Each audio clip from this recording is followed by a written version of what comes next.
Good morning, dear children. Now we will move to the construction of ray diagrams.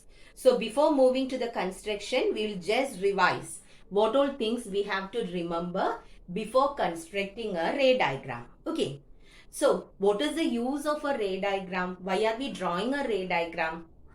Using a ray diagram, we will understand the position, nature as well as the size of the image formed when an object is placed at different places in front of the lens. So we can change the position of the object in front of the lens. Based on that, what happens? The position of the image, nature as well as size of the image will vary, isn't it? So all these things can be understood from a ray diagram. Then again, what all things you have to remember? In order to draw a ray diagram, how many rays are needed? We need just 2 rays, isn't it? With 2 rays, we can draw a ray diagram and you can show the image formation there. Then we have ray diagrams for convex as well as concave lenses. Do you remember how many sets of ray diagrams are there for a convex lens? We are having 6 sets. Okay, 6 sets of ray diagrams for a convex lens and 2 sets in the case of a concave lens. Then we have learned about the different types of rays which we have to consider while drawing a ray diagram. So first we will consider about a convex lens. We learned about 3 different rays, isn't it? So if a ray is coming parallel to the principal axis, after refraction it moves through the focus. A ray coming through the focus after refraction moves parallel to the principal axis. A ray coming through the optic center moves without any deviation. So these are the 3 rays which we can consider while drawing ray diagrams for a convex lens. From these 3, we have to select any 2. Okay, normally we will be considering a ray coming parallel to the principal axis and a ray coming through the optic center. You can choose the other one also, but this is what normally we use. Okay, now speaking about a concave lens, which are the rays? Here also we learned about 3 different rays, isn't it? So the first one, if a ray is coming in the direction of the focus, then after refraction it moves parallel to the principal axis. Okay, a ray coming in the direction of the focus after refraction moves parallel to the principal axis. Now if a ray is coming parallel to the principal axis, after refraction it moves and this refracted ray appear to come from the focus. Okay, then the third one is when a ray moves through the optic center, it gets refracted without any deviation. That is, it won't undergo any deviation. So once again, for a concave lens, if a ray is coming in the direction of the focus, so which focus is that? Do you remember, in the case of convex lens or concave lens, we are having 2 foci. For the convex lens, we will be considering f1 and f2, and for the convex it is f1, f2. For concave, here it will be f2 and f1. So if a ray is coming in the direction of the first focus, f1, first focal point, then after refraction it moves parallel to the principal axis. Then the second one, if a ray is coming parallel to the principal axis, it gets refracted and that refracted ray appear to come from the second focal point. If a ray moves through the optic center, it moves without any deviation. Now the next one is about the differences between real and virtual image. Already I told you there are 3 differences between real and virtual images. Which are they? Real images formed when the light rays after refraction actually meet at a point. When the light rays after refraction meet at a point, we'll be getting a real image. Real image means it will be always inverted. And what is the next thing? It can be caught on a screen. Speaking about virtual images are formed when we are extending the light rays, refracted rays in the backward direction, or what you can say, the When the refracted rays appear to come from a single point, we can call it as a virtual image. Virtual image means it will be always erect. Then it cannot be caught on a screen. So is it clear? So these are the things what we discussed. Now we will be moving to the construction of ray diagrams. You have to do with me. Okay. Then only you will get an idea how to draw it. So first you can write the heading. Ray diagrams for a convex lens. Ray diagrams for a convex lens. In that, first one,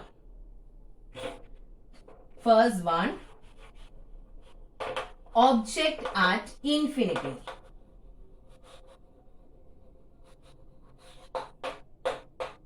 Okay. First one is object at infinity. If the light rays are coming from an object which is at infinity, where will you get the image? What about the nature and size of the image? That is what we are going to learn now. So first thing is, we have to draw a convex lens.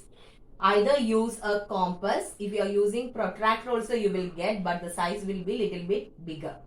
So you can draw a lens. So for drawing the ray diagrams, the first thing is you can draw a lens. Then, normally we are considering thin lens. Okay. So this is the principal section. If you are considering a normal lens, refraction will be shown from the surface. But for a thin lens, we will be considering the refraction from the principal section. Okay. So here we are considering thin lens. So after drawing the lens, the next thing is to draw the principal section of the lens. So have you drawn it? Then the next thing is, through the exact center, you have to draw the principal axis. Principal axis has to be drawn through the exact center. Here we will be marking the optic center.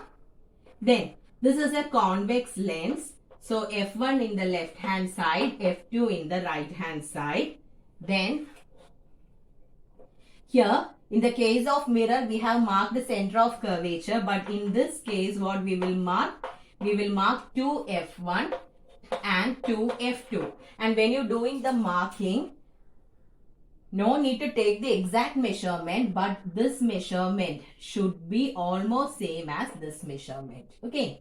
Or F1 should be almost same as F1 to F1, because 2F1 is the double of F1. I think here I have to move F1 little bit closer to the lens, isn't it? So this is the next thing. So is it clear? This is the thing what you have to do at first before drawing a ray diagram. First draw the lens, give the principal section. Then you have to draw the principal axis. On the principal axis, you have to mark the optic center F1 to F1, F2 to F2.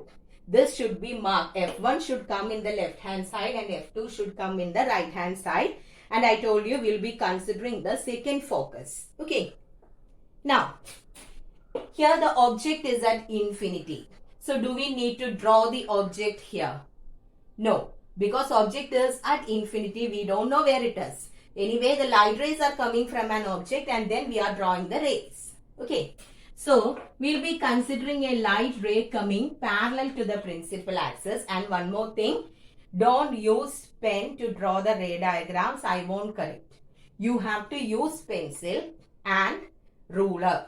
Okay. Use the scale in order to draw the ray diagram. Else it won't be a straight line, so it will go wrong. So please use ruler and pencil in order to draw the ray diagram. So first ray coming parallel to the principal axis. If a ray comes parallel to the principal axis, what happens? After refraction, it moves through the focus. So for both, you have to put the arrow mark. Okay, put arrow mark for both these rays. Now, I am considering another ray coming from the bottom. After refraction, it moves in the upward direction. And these two rays, refracted rays, meets at F2.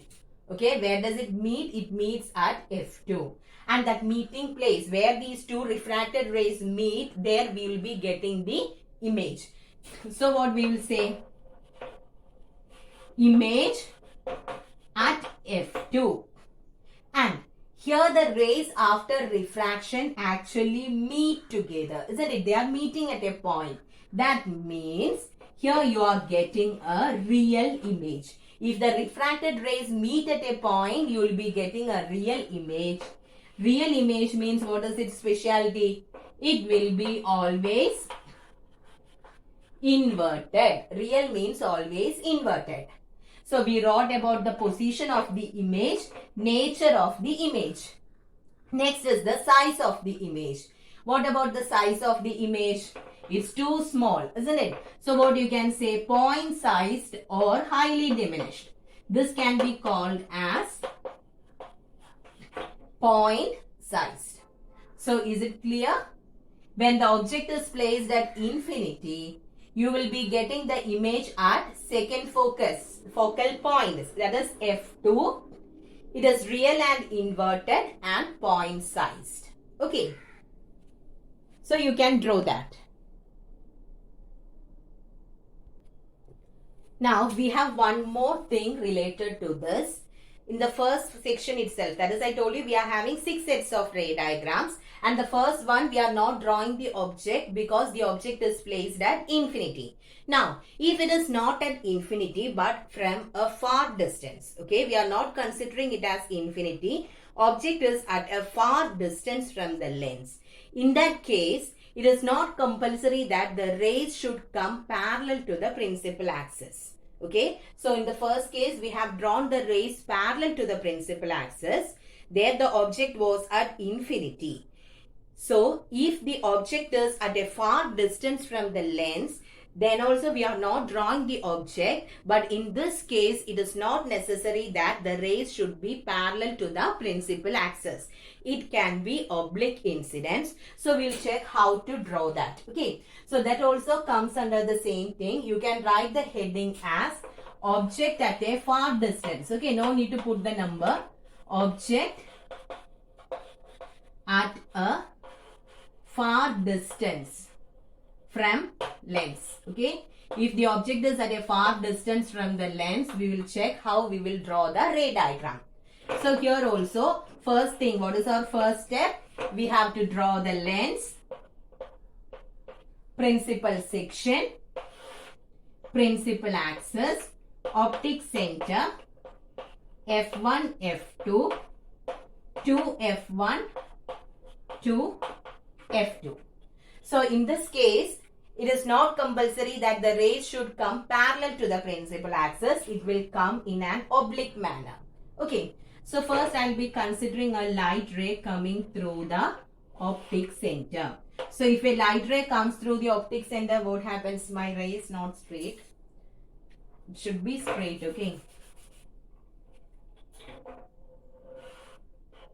If a ray is coming through the optic center, then it will go without any deviation. This is the first ray. Now, the second ray is a ray which comes through the focus, okay. If a ray, please draw it as straight lines. Okay, it's difficult for me to draw directly on the board. Or we need that meter rule, big one. Then only we can draw this. So, if a ray is coming if a ray is coming through the focus, what happens? After refraction, it moves it moves parallel to the principal axis. So, I have drawn the ray which comes through the focus. So after refraction, it moves parallel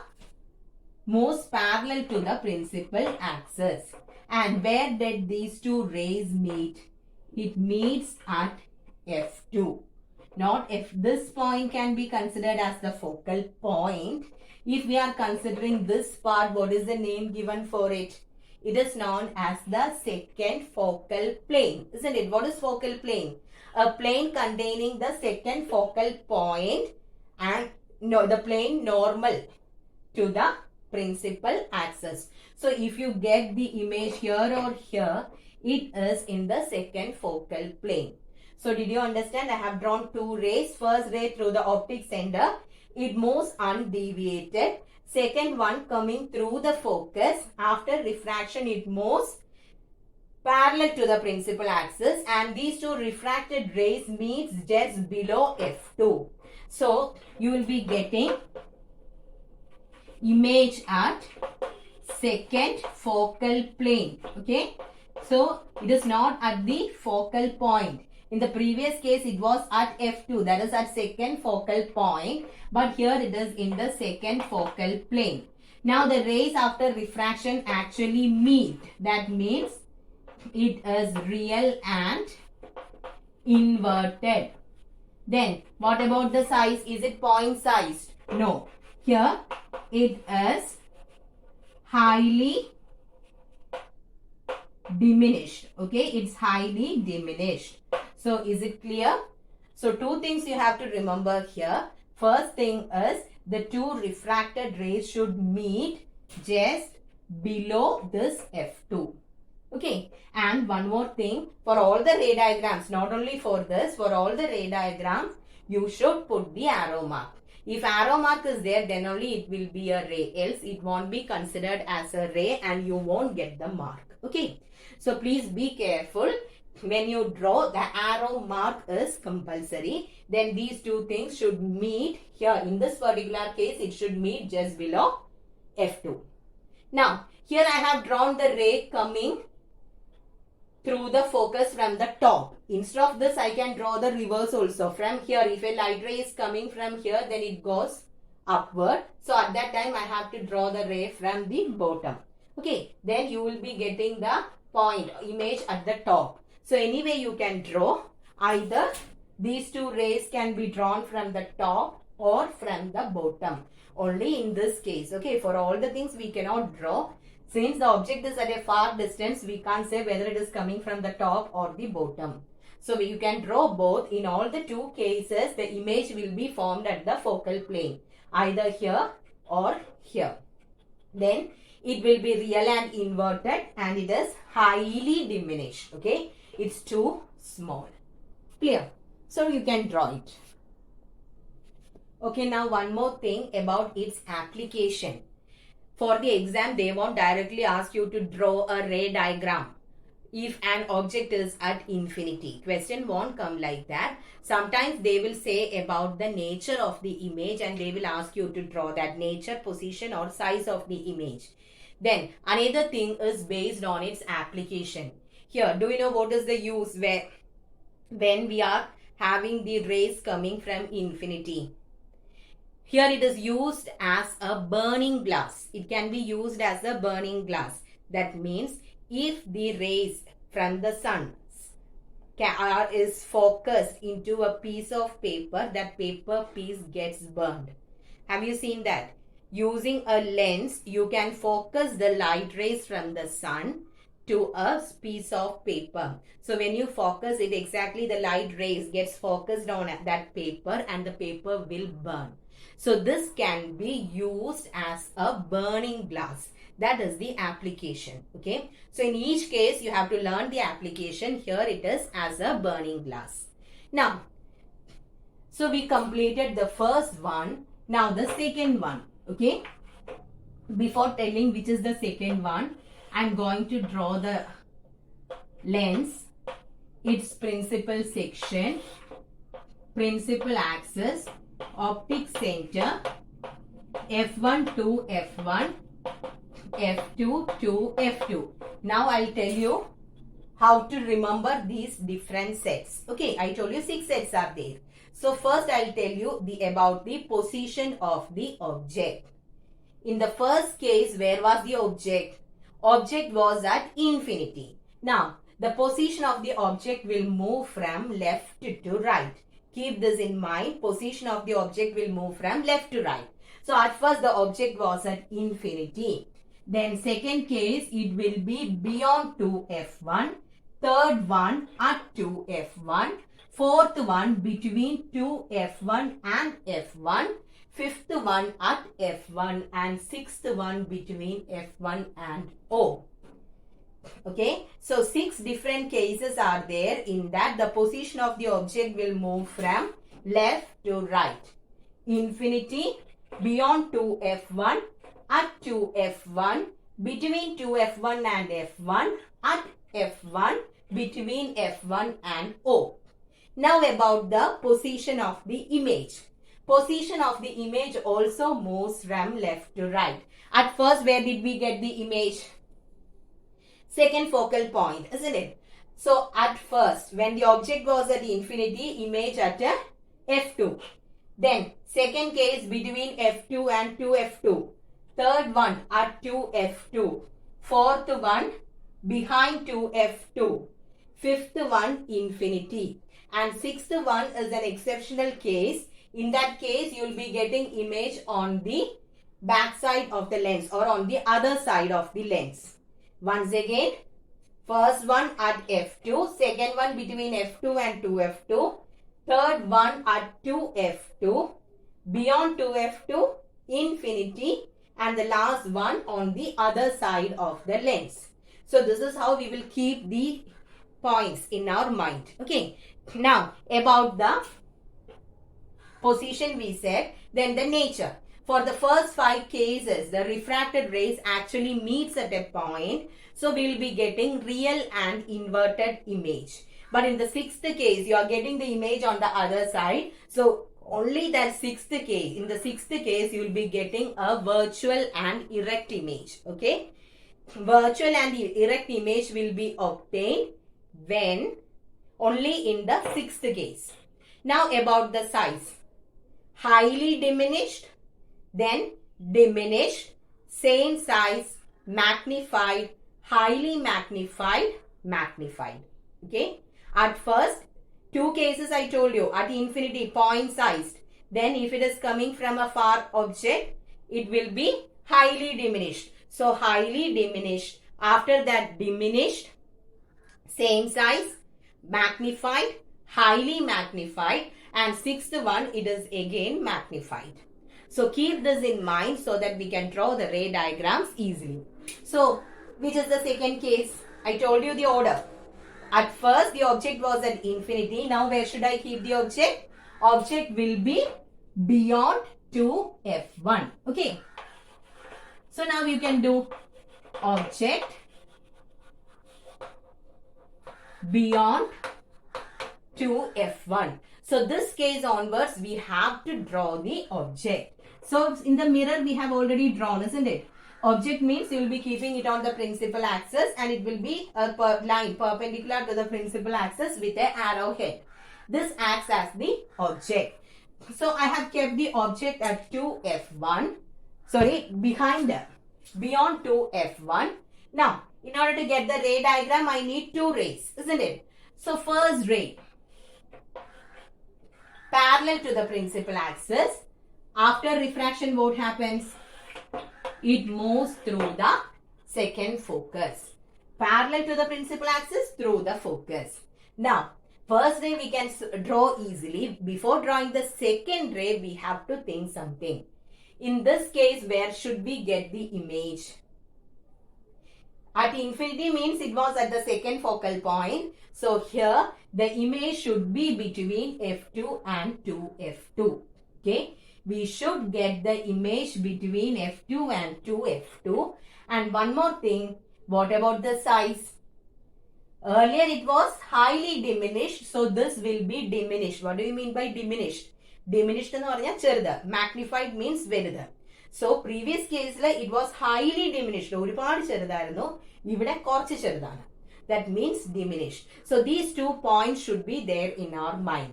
That is, when we draw the second ray, that ray should meet the refracted ray should meet the first refracted ray between f2 and 2f2. And the next thing is, size of the image should be less than the size of the object. So shall we draw? First ray parallel to the principal axis moves through the focus. Second ray through which point should I draw? Simplest thing is draw it through the optic center. So we'll be drawing the ray through the optic center. What is the specialty if you are drawing a ray through the optic center? it moves without any deviation. And you can just check where these two rays meet. It meets between F2 and 2F2. അവിടെയല്ലേ നമുക്ക് meet ചെയ്യേണ്ടത്. Our image should be between F2 and 2F2. So first part is okay. രണ്ട് റേസും refracted റേസും meet ചെയ്തത് between F2 and 2F2. Now we have to check the size. How? ഈ meet ചെയ്തതിൽ നിന്നും we have to draw. So when we check the size, you can see that the size is less compared to the object. Okay, that means our diagram is okay. This is how we will check whether our ray diagram is correct or not. The image should be formed. ഇതാണ് നമ്മുടെ image. It should be formed between F2 and 2F2. Then its size should be less than that of the object. Then why did I put the arrow mark in the opposite direction? Because the rays after refraction meets at a point. When the rays meet at a point after refraction, which type of image is formed there? Real image. Real image means it will be always inverted. That is why I have put the arrow mark like that. ഇവിടെ മുകളിലേക്കും ഇവിടെ താഴേക്കും. Because real image means it will be inverted. So what all things we will write? Image between F2 and 2F2. Then it is real and inverted. Then the next thing is it is diminished. Highly diminished we can't say. So here it is diminished. It is smaller than the object. And you write the application also. In the previous case, I told you it is used as a burning glass. So please write it there. Here what you can write is it is used in camera lens. Okay. So this is how image is formed in a camera lens. So is it clear? Write the application also so that when you study it will be clear. Okay.